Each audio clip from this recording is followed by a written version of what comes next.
Narito ang part 2 sa ating naunang video na mga artistang may issue ng pangmamalupit sa kanilang mga kasambahay. Sa naunang video na ginawa natin, nasa listahan natin sina Maricel Soriano, Corina Sanchez, Barbie Imperial, Mariel Rodriguez at Heart Evangelista. Sila ang mga artistang mayroong mga issue ng pangmamalupit sa kanilang mga katulong o kasambahay. Kaya sa part 2 ng video natin, itatampok natin ang 5 pang mga Filipino celebrities na may kaugnay na issue.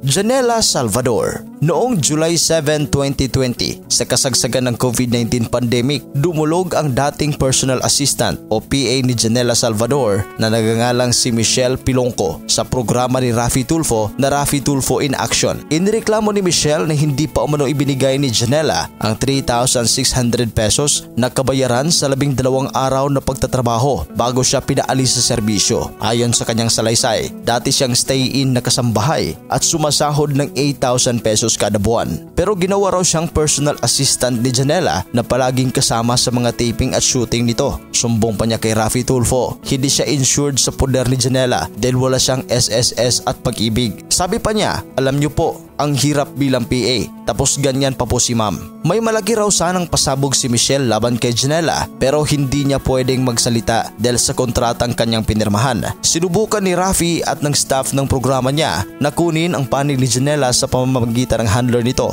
Nabigo naman si Raffy na marinig ang paliwanag ni Janela kaya umapila siya sa kampo ng young actress. Kinabukasan, matapos ang pagsumbong sa programa ni Raffy Tulfo, sinagot ni Janela ang paratang sa kanya ng dating personal assistant. Sabi pa ng kapamilya actress, nagsisinungaling si Michelle. Bagamat maliit na halaga lang daw ang 3,600 pesos, mas gugustuhin daw niyang ibigay ito sa mas karapat-dapat. Hindi na nagbigay pa ng ibang detalye ang actress kung bakit pinaalis si Michelle sa serbisyo.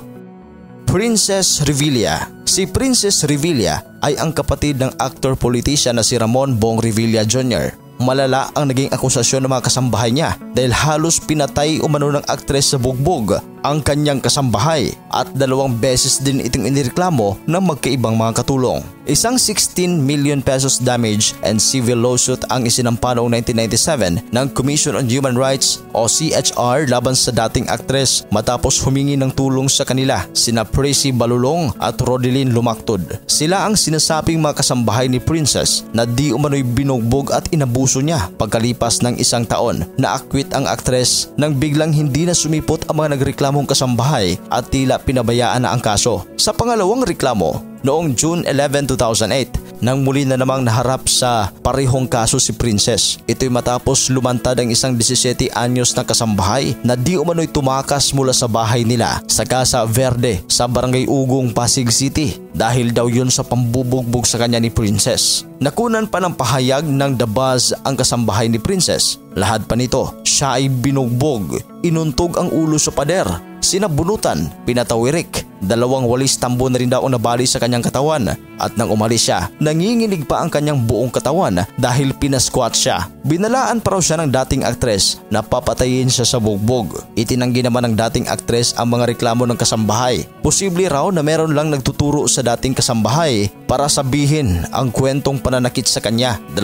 kaso naman ang isinampa ng dating kasambahay ni Princess sa kanya: serious physical injuries at child abuse. Depensa pa sa dating aktres, tumakas na raw dati ang kasambahay na ito matapos magnakaw. Isang pangyayaring inamin di umano ng dating kasambahay sa sulat na hawak ni na Princess na yun ay kanilang ebidensya. Ang tinutukoy na anak ni Princess ay nagngangalang Angelica kung saan nawala raw ang piggy bank ng anak niya kaya sila nag-complain.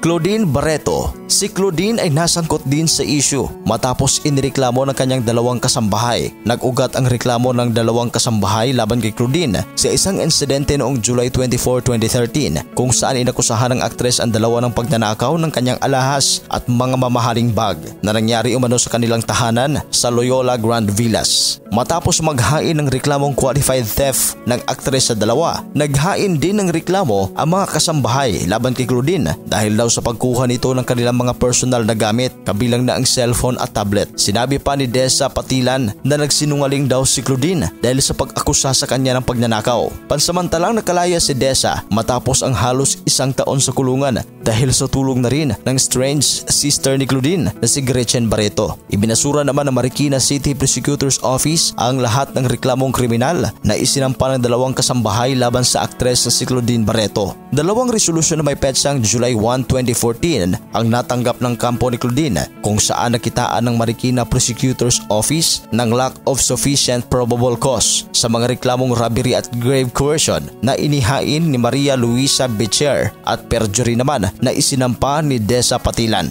Pareho ring inireklamo ni Claudine ang dalawa ng qualified theft sa Marikina Regional Trial Court. Samantala, maliban sa mga nabanggit na kasambahay, taong 2017, nagreklamo naman sa programa ni Raffy Tulfo ang isang kasambahay dahil sa palagi daw siyang sinisigawan kahit walang kasalanan. Kulang din daw ang sahod na kanyang natatanggap mula sa aktres. Kinuha umano siyang kasambahay para mag-alaga sa anak nito, pero higit pa pala doon ang mga pinapagawa sa kanya. Kaya umalis na lang siya dahil hindi na niya ito kinaya. Bea Alonzo. Mainit na pinag-uusapan noong March 2024 ni na Christy Fermin kasama si Romel Chica sa latest episode ng Christy Ferminit ang umano'y pagrereklamo raw ng mga pinaalis na kasambahay ng Kapuso star na si Bea Alonzo. Tila hindi raw nakaayon at kakampi ng aktres ang kapalaran dahil sa mga naglalabasang issue laban daw sa kanya. Kalat na raw sa social media ang pagrarant ng mga pinaalis na kasambahay, lalo na raw ang girlfriend ng kanyang driver. Ang reklamo raw nito, oo raw at nagbibigay ito ng pambayad sa SSS at PhilHealth, subalit hindi naman daw pinayagang maglakad o mag-asikaso sa mga dokumento. Matatanda ang nagkapaloob sa kasambahay law sa Article 4, Section 30, ang tungkol sa pag-cover ng isang employer sa social and other benefits sa mga kasambahay. Reklamo raw ng mga kasambahay na ito, ayaw raw silang palabasin o payagang lumabas upang maasikaso nila ang kanilang mga dokumento. Nabanggit pa ni Christy ang tungkol sa kapag daw nabangga ang sasakyan ni Bea ay pababayaran daw sa kanyang driver. At panglima sa ating listahan, Sunshine Dizon and Timothy Tan. Dumulog sa programa ni Raffy Tulfo ang isang kasambahay na nagangalang si Annabel Agolio noong March 18, 2019. Si Annabel ay namasukang yaya sa anak ni Sunshine Dizon at Timothy Tan. Ayon sa dating yaya ng mga anak ni Sunshine, basta na lang daw siyang tinanggal sa trabaho at pinagbawalan pang kunin ang mga naiwan niyang gamit sa bahay ng aktres. Kwento nito kay Tulfo, nag-off duty daw siya noong March 2 ng taong 2019 pero hindi na siya nakabalik kinabukasan dahil daw nagkasakit siya at aminado naman siyang nagkamali siya roon kasi hindi raw siya nagpaalam sa kanyang mga amo na hindi siya makakapasok at hindi rin nasagot ang mga tawag ni Timothy noong March 4, 2019. Dininay din niya ang bintang ni Timothy na tinangay niya ang cellphone o iPhone 5 na pinahiram sa kanya para magamit niya during emergency. Anya, nasa bag daw kasi niya ang cellphone kaya hindi niya ito na-check. Sabi naman sa kanya ni Tulfo, natural lang na magalit sa kanya sina Sunshine dahil hindi niya nagampanan ang kanyang trabaho. Dahil dito,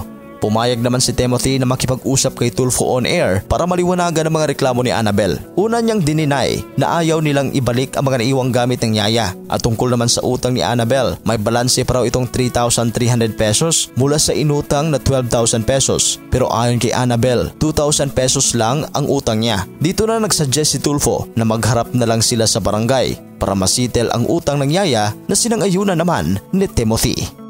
Anong reaksyon ninyo dito sa ating video? I-comment yan sa ating comment section. At nga pala sa mga hindi nakapanood sa ating part 1 kung saan andun ang pangalan ni na Maricel Soriano, Corina Sanchez, Barbie Imperial, Mariel Rodriguez at Heart Evangelista, panoorin ang video na nakapin sa ating comment section at sa ating end screen. Maraming salamat po.